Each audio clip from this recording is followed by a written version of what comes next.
بسم اللہ الرحمن الرحیم۔ مطالبہ الفرقان، سورۃ الشورى، مکی، نمبر 42، آیت نمبر 24۔ قرآن مجید کی تفسیر خود قرآن مجید سے از علامہ غلام احمد پرویز صاحب، اخذ و تلخیص محمد اکبر دکشت بھاردواج، نظر ثانی ڈاکٹر انعام الحق۔ سورۃ الشورى، آیت نمبر 24۔ ام يقولون افترى على الله كذبا فإن يشأ الله يختم على قلبك ويمحو الله الباطل ويحق الحق بكلماته إنه عليم بذات الصدور۔ کیا یہ کہتے ہیں کہ اس رسول نے قرآن کو خود گھڑا اور اس کو خدا کی طرف یوں ہی منسوب کر دیا؟ اگر یہ قرآن خدا کی مشیت کے مطابق نازل نہ ہوا ہوتا تو اللہ تیرے دل پر ایسی مہر لگا دیتا کہ قرآن کا کوئی خیال تک بھی اس میں سے گزرنے نہ پاتا۔ قرآن کے من جانب اللہ ہونے کا ثبوت یہ ہے کہ اس کے قوانین کے مطابق زندگی بسر کرنے والے باطل کو مٹاتے ہیں اور حق کو مستحکم کرتے ہیں۔ سورہ 13 آیت نمبر 17، سورہ 13 آیت نمبر 39۔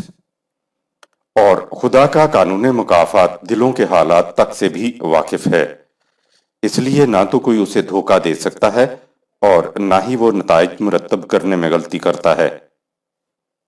حق و باطل کی کشمکش میں غلبہ ہمیشہ حق کو رہا ہے۔ ڈاروین کا نظریہ ارتقاء، وَيَمْحُ اللَّهُ الْبَاطِلَ وَيُحِقُّ الْحَقَّ بِكَلِمَاتِهِ، سورہ 42 آیت نمبر 24۔ اللہ کا قانون باطل کو مٹا دیتا ہے اور حق کا بول بالا کرتا ہے۔ یہ بات یہاں کے علاوہ دوسرے مقام پہ بھی ہے۔ بل نقذف بالحق علی الباطل فیدمغہ فاذا ہوا زاہق، سورہ 21 آیت نمبر 18۔ ہم باطل کے سر پر حق کی ضرب لگاتے چلے جاتے ہیں تاکہ حق باطل کا بھیجا توڑ دیتا ہے۔ نسلی مسلمان اپنے آپ کو حق پہ سمجھ کر ساری دنیا کے بارے میں کہتے ہیں کہ وہ باطل پہ ہیں، وہ مغلوب ہو جائیں گے، اور ساتھ ہی اپنے آپ کو فریب دے لیتے ہیں کہ حق و باطل کی کشمکش میں غلبہ انہی کو حاصل ہوگا۔ خود فریبی پر مبنی اس قسم کا اطمینان انسان کو دین الحق میں نہیں مذہب ہی میں حاصل ہوتا ہے، کیونکہ مذہب ہے ہی جذبات کا نام۔ دین میں تو حق کے معنی ہے حقیقت کا محسوس اور ٹھوس شکل میں سامنے آ جانا۔ حق کوئی نظری یا ذہنی بات نہیں ہے کہ کسی کو نہ نظر آئے اور نہ ہی محسوس ہو، اور پھر بھی آپ اپنے آپ کو حق پہ سمجھ کر خود فریبی میں مبتلا ہو جائیں۔ قرآن کریم کا ایک کلیہ ہے کہ حق اور باطل کی کشمکش کا سلسلہ اس کائنات میں طبعی قوانین کی روح سے از خود جاری ہے۔ یہ کلیہ آج سے 1400 سال قبل قرآن نے بیان کیا، جو آج کے مارکۃ الآراء نظریہ ارتقاء کی بنیاد بنا۔ ارتقاء کی تحقیق کی ابتدا ڈاروین 1809 تا 1882 نے کی۔ اس نے دیکھا کہ کائنات میں طبعی قانون کے مطابق قدرتی انتخاب، نیچرل سلیکشن کا طریق چلا آ رہا ہے، یعنی جس نوع نے اپنے اندر آگے بڑھنے کے لیے قانون ارتقاء کے مطابق طبعی قوت و صلاحیت حاصل کر لی، وہ آگے بڑھتی چلی گئی۔ جہاں سے زندگی نے طبعی قالب اختیار کیا، اس نے وہاں سے اپنی تحقیق شروع کی۔ اس نے دیکھا کہ زندگیاں مختلف قالبوں میں ڈھلتی چلی گئیں۔ تحقیق سے پتہ چلا کہ جس نوع نے اپنے اندر اگلے مرحلے میں زندہ رہنے اور اگلے مرحلے کے موانعات کو مغلوب کرنے کی صلاحیت حاصل کر لی، وہ اگلے مراحل کی طرف بڑھ گئی۔ جو نوع اپنے مرحلے کے موانعات کو مغلوب کرنے کی صلاحیت تو حاصل کر لیتی، لیکن اگلے مرحلے کے موانعات کو مغلوب کرنے کی صلاحیت حاصل نہ کر سکتی، وہ اسی مرحلے کی نوع بن کر رہ گئیں۔ جو نوع اپنے مرحلے کے موانعات تخریبی قوتوں کا مقابلہ کرنے کی صلاحیت بھی حاصل نہ کر سکیں، وہ ناپید ہو گئیں۔ ڈارون یہ نہ بتا سکا اور کوئی نہیں بتا سکتا کہ پہلے مادی جرثومہ حیات، فرسٹ لائف سیل جسے قرآن نفس واحدہ کہتا ہے، میں زندگی کیسے موجود ہوئی۔ تمام زندگیوں کی داستان حق و باطل کی کشمکش کی داستان ہے، یعنی تخریبی اور تعمیری قوتوں کے ٹکراؤ کی داستان ہے۔ جسے قرآن حق کہتا ہے، ڈارون اسے تعمیری قوت کہتا ہے جو ٹکراؤ میں غالب آتی ہے، اور جسے قرآن باطل کہتا ہے وہ اسے تخریبی قوت کہتا ہے جو ٹکراؤ میں مغلوب ہو جاتی ہے۔ ہیگل کا تعمیری اور تخریبی ٹکراؤ کا نظریہ جو زندگیوں کی بجائے تصورات اور نظریات میں ہوتا ہے۔ ڈارون 1809 تا 1982 نے تو صرف طبعی زندگیوں کے متعلق تحقیق کی، لیکن ہیگل 1770 تا 1831 عیسوی نے یہ نظریہ پیش کیا کہ طبعی زندگیوں میں جو ہوتا ہے وہ ٹھیک ہی ہوگا، لیکن وہ کہتا ہے کہ تصورات، آئیڈیاز جن کو قرآن کلمات کہتا ہے، پیدا ہوتے ہیں۔ ایک تصور جس کا نتیجہ تخریب ہوتا ہے اور دوسرا تصور جس کا نتیجہ تعمیر ہوتا ہے، ان دونوں میں ٹکراؤ ہوتا ہے۔ اس ٹکراؤ کو اس نے جدلیاتی ڈائی الیکٹرک کہا ہے۔ دونوں کے ٹکراؤ میں تخریبی نظریہ حیات کو شکست ہوتی ہے اور تعمیری نظریہ حیات غالب آ جاتا ہے۔ غالب آنے والے نظریہ حیات میں مغلوب نظریہ حیات کے محاسن و خوبی شامل ہوتے ہیں۔ اس طرح وہ پہلے سے زیادہ نکھرا، صاف و شفاف آگے بڑھتا ہے۔ اس غالب نظریہ حیات میں سے ایک دوسرا مخالف نظریہ حیات ابھرتا ہے جو زیادہ حسن و خوبی لیے ہوتا ہے۔ ان کا باہمی ٹکراؤ ہوتا ہے، زیادہ حسن و خوبی کا حامل نظریہ حیات غالب آ جاتا ہے۔ اس غالب نظریہ حیات میں بھی مغلوب نظریہ کے حسن و خوبی شامل ہوتے ہیں۔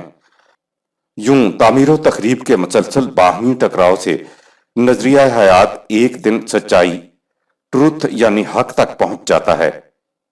اس کو عقل کا تجرباتی طریق، ٹرائل اینڈ ایرر بھی کہتے ہیں۔ یہ وہ مرحلہ ہوتا ہے جب غالب نظریہ حیات میں سے کوئی تخریبی نظریہ حیات نمودار نہیں ہوتا۔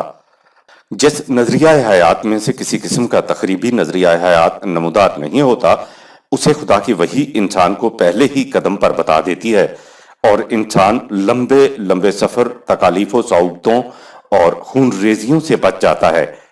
علامہ اقبال وحی کی رہنمائی کے بارے میں کہتا ہے کہ It economizes human effort. Marks کے مطابق ٹکراؤ دراصل نظام ہے زندگی میں ہوتا ہے۔ ہیگل 1770 تا 1831 عیسوی کا شاگرد کارل مارکس 1818 تا 1883 تھا۔ اس نے کہا کہ یہ بات تو درست ہے کہ تعمیری اور تخریبی قوتوں کا ٹکراؤ ہوتا ہے، لیکن یہ ٹکراؤ محض تصورات، آئیڈیاز میں نہیں ہوتا، بلکہ یہ نظام ہے زندگی میں ہوتا ہے، اور اس میں جو نظام انسانوں کے لیے زیادہ نافع ہوتا ہے وہ میدان مار لیتا ہے اور آگے بڑھ جاتا ہے۔ اسی کو قرآن اما ما ینفع الناس کہتا ہے۔ یہ تو نہیں ہے کہ قرآن اس کے سامنے ہوگا، لیکن قرآن میں مذکور حقائق تو کائنات کی فضا میں پھیلے ہوئے ہیں۔ تعمیر جسے قرآن کریم حق کہتا ہے، اس نے اسے انسانوں کے لیے منفعت بخش کہا ہے۔ قرآن کا بھی یہی فلسفہ ہے کہ جس نظام میں الناس یعنی نوع انسانی کی منفعت پوشیدہ ہوگی، اس کو بقا ہوگی۔ اس نے کہا کہ ہر وہ نظام جو انسانیت کی تخریب کا باعث ہوگا وہ تباہ ہو جائے گا، مغلوب ہو جائے گا، اور جو نظام نوع انسانی کے لیے منفعت بخش ہوگا وہ آگے بڑھے گا۔ گویا مارکس نے ہیگل سے ایک قدم آگے بڑھایا۔ یہ شخص تصورات کو نہیں بلکہ محسوس اور مرئی نظام زندگی کو سامنے لایا۔ مارکس تصورات کو بھی نہیں چھوڑتا اور نظام کو بھی نہیں چھوڑتا۔ وہ کہتا ہے کہ ہر نظام کسی نہ کسی تصور کے اوپر متشکل ہوتا ہے۔ حق پر اور باطل پر مبنی تصورات عملی شکل اختیار کر لیں تو وہ دین الحق اور دین الباطل ہوتے ہیں۔ تصور یعنی کلمات ہی کو قرآن ایمان کہتا ہے، کیونکہ ایمان چند بنیادی نظریات و تصورات کی صداقت پر یقین کا نام ہے۔ جب تصورات عملی شکل اختیار کر جائیں تو وہ دین کہلاتا ہے۔ اگر تصورات محض نظری طور پر رہیں تو یہ کچھ نتیجہ پیدا نہیں کرتے۔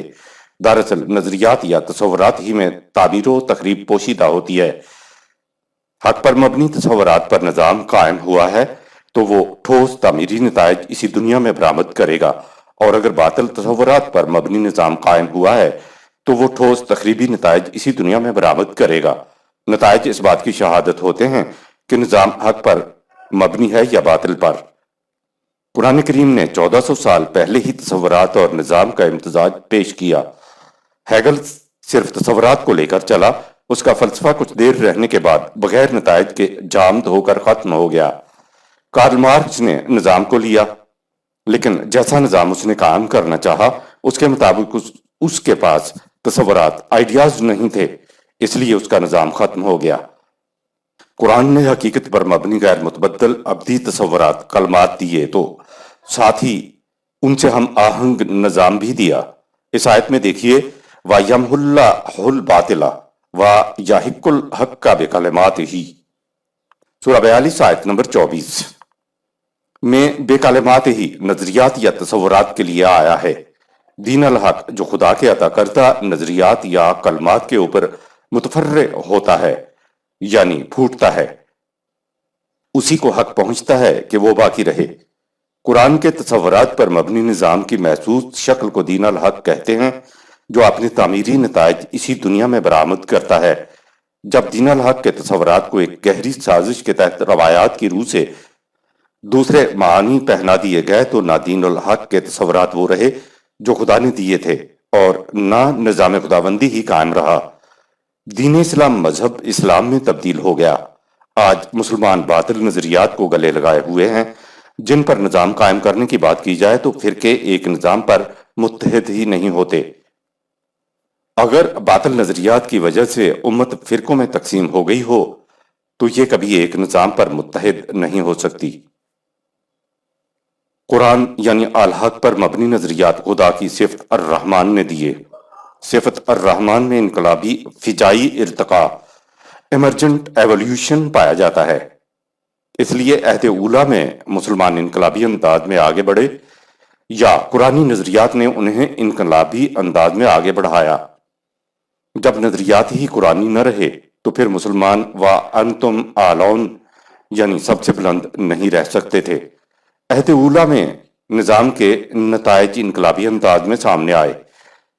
جب مسلمانوں نے قرآنی نظریات کو چھوڑ دیا تو اسلام کائناتی رفتار نیچرل ایولیوشن سے رواں دواں ہے، جہاں ایک ایک مرحلہ ایک ہزار سال اور بعض مراحل 50 ہزار سال میں طے ہوتے ہیں۔ کائناتی رفتار سے حق غالب آتا چلا جا رہا ہے اور باطل مغلوب ہوتا چلا جا رہا ہے، لہٰذا قرآنی نظریات فیل نہیں ہوئے، وہ آج بھی غیر محسوس انداز میں کائناتی رفتار سے آگے بڑھ رہے ہیں۔ البتہ مسلمان اپنے باطل نظریات کی وجہ سے فیل رہے گا جب تک یہ قرآنی نظریات کی طرف لوٹ کر ایک نظام قائم نہ کرے۔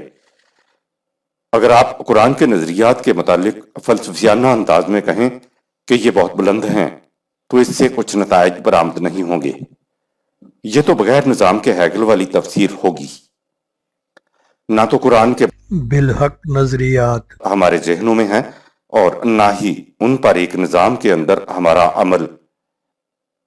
تاریخ کا یہ فیصلہ ہے اور قرآن تو جگہ جگہ اس کو شہادت کے طور پر پیش کرتا ہے کہ جب بھی کسی قوم نے ابدی اور غیر متبدل وحی کے ذریعے ملنے والے نظریات کو چھوڑا، وہ دنیا کی زندہ اقوام کی صف سے نکل کر پست و ذلیل و خوار ہو گئی۔ ثبوت میں آج کے مسلمانوں کی حالت کو پیش کیا جا سکتا ہے۔ آیت نمبر 25 وَهُوَ الَّذِي يَقْبَلُ التَّوْبَةَ عَنْ عِبَادِهِ وَيَعْفُو عَنِ السَّيِّئَاتِ وَيَعْلَمُ مَا تَفْعَلُونَ۔ وہی خدا ہے جو اپنے بندوں کے غلط روش پر چلنے کی وجہ سے مضر اثرات کو قوانین خداوندی کی طرف لوٹنے سے مٹا دیتا ہے، اور وہ جانتا ہے کہ تم کیا کچھ کرتے رہے ہو اور کیا کچھ اب کرتے ہو۔ یعفو کا قرآنی مفہوم، یعفو سورہ 42 آیت نمبر 25 کے معنی معافی کیے جاتے ہیں۔ یہ معنی صحیح نہیں ہے۔ اس لفظ کے معنی ہے آگے بڑھ جانا، درگزر کر دینا، یعنی راستے میں کوئی رکاوٹ آ جائے تو بچ کر گزر جانا۔ آگے تو تب ہی پڑھا جائے گا جب راستے کی رکاوٹ کو دور کیا جائے یا اس سے بچ کر گزرا جائے، یا کسی سے غلطی ہو جائے اور وہ شرمندہ ہو تو یہ کہہ کر آگے بڑھ جانا کہ جاؤ آئندہ خیال رکھنا۔ استغفر اللہ کہنے سے بات نہیں بنتی، کہنے سے نہیں بلکہ کچھ کرنے سے یعفو ہوتا ہے، جس کا طریقہ اوپر قانون مکافات عمل کا اصول میں بیان ہو چکا ہے۔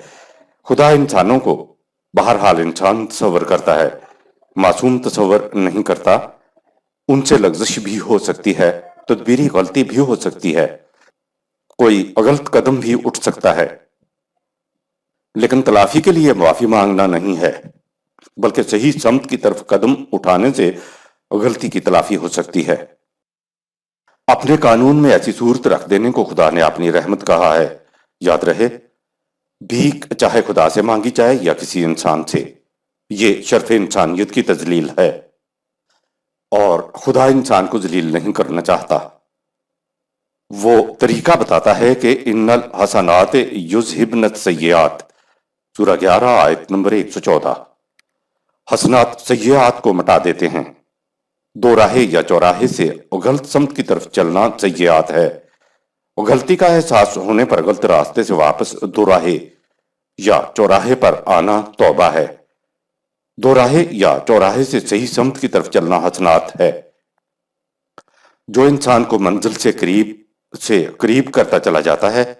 ظاہر ہے کہ جو شخص غلط راستے کا احساس ہونے پر واپس دو راہے پر نہیں آئے گا تو وہ کس طرح اپنی منزل کی طرف چل سکتا ہے۔ آیت نمبر 26۔ وَيَسْتَجِيبُ الَّذِينَ آمَنُوا وَعَمِلُوا الصَّالِحَاتِ وَيَزِيدُهُم مِّن فَضْلِهِ وَالْكَافِرُونَ لَهُمْ عَذَابٌ شَدِيدٌ۔ اور جو لوگ قوانین خداوندی کی صداقت پر ایمان لے آئیں اور پھر ان قوانین کے مطابق صلاحیت بخش کام کریں تو خدا ان کی کوششوں کے نتائج کو اپنے فضل و کرم سے بڑی فراوانیاں عطا کرتا ہے۔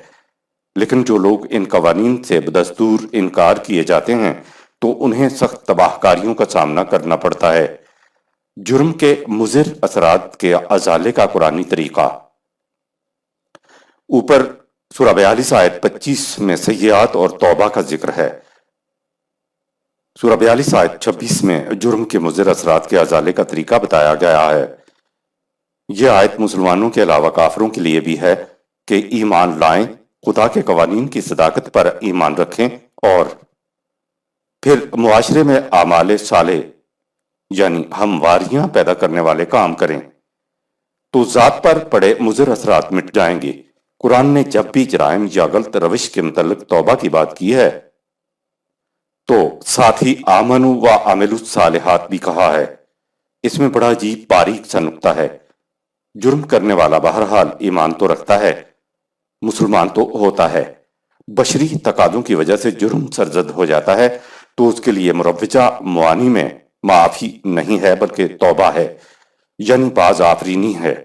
جرم سرزد ہو جانے کے بعد قرآن کہتا ہے کہ اگر باز آفرینی کے لیے ایمان لایا جائے اور عمل صالح کیے جائیں تو پھر جرم کے مضر اثرات کی تلافی ہو جاتی ہے۔ یہ ہم اس اصطلاحی ایمان کی بات نہیں کر رہے ہیں جو ملا ہندو کو کلمہ پڑھا کر مسلمان کرتا ہے۔ اگر ایک مسلمان خدا کے کسی حکم کی خلاف ورزی کرتا ہے تو گویا اس کا اس وقت خدا کے حکم کی صداقت پر یقین نہیں ہوتا، کیونکہ اگر یقین ہوتا تو جرم کیوں سرزد ہوتا؟ جرم سرزد ہونے کے بعد احساس ہوا کہ یہ تو مجھ سے خدا کے حکم کی خلاف ورزی ہو گئی ہے، تو اس کے لیے پہلی بات یہ ہے کہ وہ اثر نو خدا کے حکم کی صداقت کا یقین کرے۔ انسان کے اس عمل کو قرآن آمنو سے تعبیر کرتا ہے۔ اگر ایمان ہر وقت ساتھ رہے تو جرم سرزد ہی نہ ہو۔ اب صرف آمنو سے تو جرم کے مضر اثرات نہیں مٹ سکتے۔ دوسری بات کہی وعملوا الصالحات، یعنی اعمال صالح کرے تو ان سے مضر اثرات کی تلافی ہو جائے گی۔ اس کو مثال سے سمجھتے ہیں۔ ایک شخص کو بخار ہو گیا ہے، اس کو سب سے پہلے تو یہ یقین ہونا چاہیے کہ بخار قابل علاج ہے، یہ آمنو ہے۔ اگر یہ یقین نہ ہوگا تو وہ علاج کی طرف راغب نہیں ہوگا۔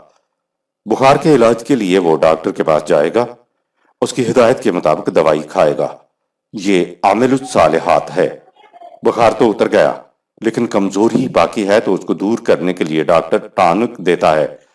اس کے لیے کہا وَيَزِيدُهُم مِّن فَضْلِهِ سورہ 42 آیت نمبر 26۔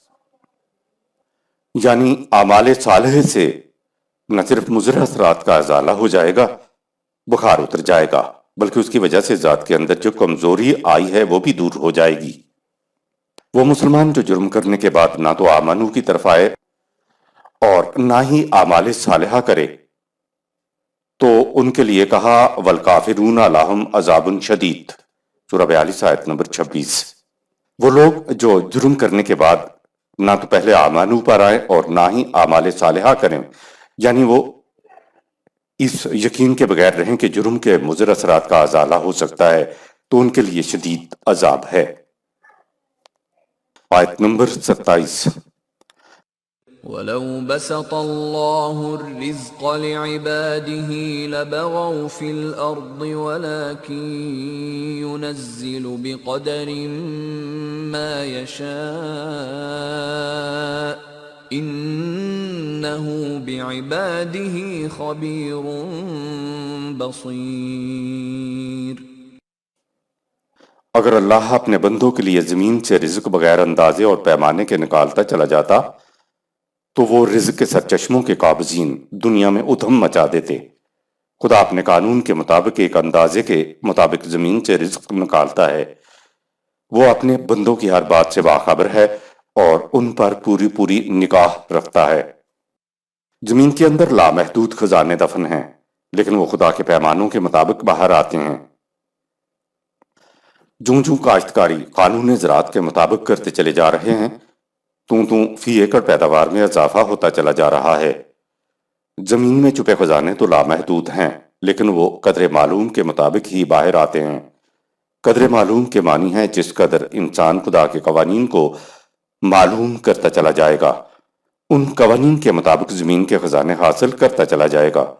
اس کے لیے کہا وَإِن مِّن شَيْءٍ إِلَّا عِندَنَا خَزَائِنُهُ وَمَا نُنَزِّلُهُ إِلَّا بِقَدْرٍ مَّعْلُومٍ سورہ 15 آیت نمبر 21۔ اور کوئی شے ایسی نہیں جس کے خزانے ہمارے پاس نہ ہوں، لیکن ہم ان کو ایک قدر معلوم کے مطابق اتارتے ہیں۔ یہ کنٹرول خدا نے زمین کے خزانوں پر رکھا ہوا ہے۔ اگر یہ کنٹرول نہ رکھا جاتا تو کوئی ایک شخص یا کوئی ایک قوم زمین کے سارے خزانے نکال لیتی اور دوسروں کو محروم کر دیتی۔ کسی ایک فصل میں ایسا نہیں ہوتا کہ زمین اپنا سارا خزانہ باہر نکال دے، قدر معلوم کے مطابق نکلتا چلا جاتا ہے۔ آیت نمبر 28۔ وَهُوَ الَّذِي يُنَزِّلُ الْغَيْثَ مِن بَعْدِ مَا قَنَطُوا وَيَنشُرُ رَحْمَتَهُ وَهُوَ الْوَلِيُّ الْحَمِيدُ۔ وہی خدا ہے جو خشک سالی میں مایوسی کے عالم میں بارش برساتا ہے تو اس سے اس کی رحمت یعنی سامان رزق زمین پر پھیل جاتا ہے۔ اس طرح خدا کی وہ کارسازی پروئے کار آتی ہے جو ہر طرح درخور حمد و ستائش ہے۔ وَيَنشُرُ رَحْمَتَهُ خدا بارش کے ذریعے اپنا سامان ربوبیت بخیر دیتا ہے جو زمین پر موجود زندگیوں کے لیے سامان نشو و نما کے کام آتا ہے۔ رحمت کے معنی ہیں بلا مزد و معاوضہ سامان نشو و نما۔ هو الولی الحمید سورہ 42 آیت نمبر 28۔ پہلے ولی کا لفظ آیا ہے جس کے معنی سرپرست کے ہیں۔ ولی میں غلبے اپر ہینڈ کی شکل ہوتی ہے۔ کہیں یہ ذہن میں نہ آ جائے کہ استبداد کی شکل کا یہ ولی ہے، فوراً کہا الولی الحمید۔ اس کی ولایت استبداد کی نہیں ہے بلکہ اس کی ولایت تو قابل ستائش ہے۔ ولایت کے معنی دوست کے بھی ہوتے ہیں، لیکن اس آیت میں ولایت کے معنی اس کنٹرول کے ہوں گے جو اس نے زمین پہ رکھا ہوا ہے۔ بارش پہ کنٹرول رکھا ہوا ہے لیکن اس کا کنٹرول حمید ہے۔ حمید جس سیغے سے تعلق رکھتا ہے اس کے معنی ہیں مسلسل مستحق حمد و ستائش۔ دراصل قرآن کریم کی اصطلاحات صرف الفاظ نہیں ہیں، یہ تو اعلیٰ زندگی کے تصورات ہیں۔ الحمید ایک لفظ نہیں ہے جس کے آپ تعریف اور ستائش معنی کر سکیں، اس کا کسی زبان میں ترجمہ نہیں ہو سکتا، یہ تو ایک تصور زندگی ہے جس کے مفہوم کو سمجھا جا سکتا ہے۔ آیت نمبر 29۔ وَمِنْ آيَاتِهِ خَلْقُ السَّمَاوَاتِ وَالْأَرْضِ وَمَا بَثَّ فِيهِمَا مِن دَابَّةٍ وَهُوَ عَلَى جَمْعِهِمْ إِذَا يَشَاءُ قَدِيرٌ۔ اور اس کی نشانیوں میں سے زمین اور اجرام فلکی کی پیدائش ہے، اور جو اس نے ان کے درمیان ذی حیات پھیلا رکھے ہیں وہ اس پر قادر ہے کہ جب چاہے ان کو اکٹھا کر دے۔ سورۃ 16 آیت نمبر 49۔ کائنات کے کروں میں دابہ کا ذکر۔ دابۃ معنی ہے ہر متنفس، ہر وہ زندگی جو سانس لیتی ہے اور چلتی ہے، خواہ وہ رینگ کر چلے، خواہ پاؤں سے چلے، خواہ وہ دو پاؤں سے چلے، قرآن سب کو دابہ کہتا ہے۔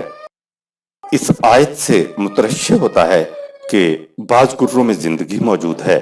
اب انسان نے جس انداز سے اجرام فلکی سے سلسلہ مواصلات شروع کیا ہے اس سے اس کا امکان پیدا ہو گیا ہے کہ کسی کرے کی آبادی میں اور ہم میں ربط پیدا ہو جائے اور یوں آبادیاں اکٹھی ہو جائیں۔ الفاظ ہیں جمع اہم، سورہ 42 آیت نمبر 29، یعنی وہ انہیں اکٹھا بھی کر دے گا۔ آیت نمبر 30۔ وَمَا أَصَابَكُم مِّن مُّصِيبَةٍ فَبِمَا كَسَبَتْ أَيْدِيكُمْ وَيَعْفُو عَن كَثِيرٍ۔ اور جو بھی مصیبت یا تکلیف تمہیں پہنچتی ہے تو وہ تمہارے اپنے کردہ اعمال، انفرادی یا قوم کی اجتماعی غلطی کی بدولت پہنچتی ہے۔ سورہ 4 آیت نمبر 89۔ اگر غلطیوں کی اصلاح کر لی جائے تو وہ تمہاری غلطیوں سے پیدا ہونے والی اکثر خرابیوں کی تلافی بھی کر دیتا ہے۔ جب انسان پہ خوشحالی آتی ہے تو یہ نہیں کہتا کہ یہ مجھے خدا نے دیا ہے، خدا کا فضل ہے، بلکہ کہتا یہ ہے انما اوتیتہ علی علم عندی، سورہ 28 آیت نمبر 78۔ یہ تو میرے علم اور میری کاریگری کا نتیجہ ہے۔ لیکن جب اسے کوئی مصیبت یا تکلیف پہنچے تو اس وقت نہیں کہتا کہ یہ بھی میری کاریگری کا نتیجہ ہے، کہتا ہے خدا نے مصیبت ڈال دی۔ بعض اوقات براہ راست انسان کا کوئی قصور نہیں ہوتا، لیکن پھر بھی تکالیف اور پریشانیاں پہنچ رہی ہوتی ہیں۔ اس کی وجہ یہ ہے کہ باطل نظام کی خوشگواریاں اور ناخوشگواریاں دونوں ہی بغیر کچھ کیے انسان تک پہنچ رہی ہوتی ہیں۔